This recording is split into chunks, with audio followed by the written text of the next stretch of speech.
Ezekiel, Kabanata 42.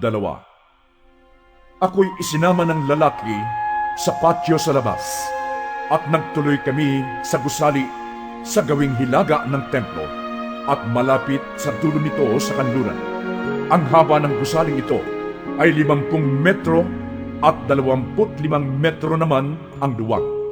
Ang kalahati nito ay nakaharap sa patyong 10 metro ang luwang, at ang isa pang kalahati sa patyong nalalatagan ng bato.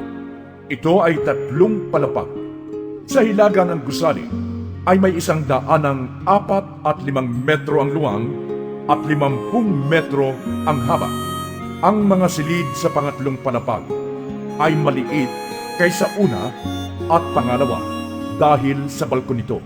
Ang mga silid mula sa una hanggang ikatlong palapag ay walang haligi, di tulad ng ibang gusali sa patio sa labas. Ang pader sa ibaba ay may luwang na 25 metro, kalahati ng kabuuang haba.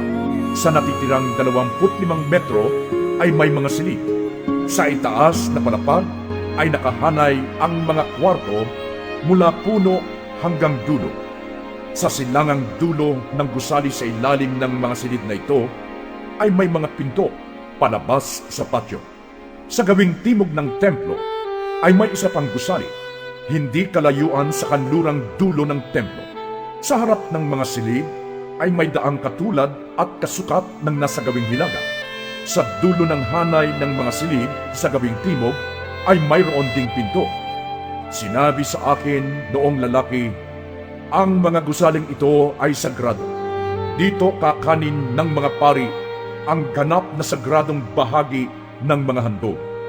Dito rin ilalagay ang mga pinakasagradong handog, tulad ng handog na pagkaing butil, handog para sa kapatawaran ng kasalanan, at handog na pambayad sa kasalanan, pagkat itinalaga ang mga silid na iyon.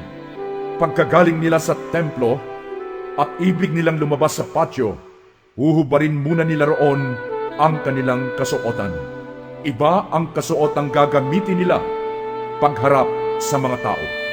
Matapos sukatin noong tao ang loob ng templo, lumabas kami sa tarangkahan sa gawing silangan at sinukat niya ang labas. Ang gawing silangan ay 250 metro.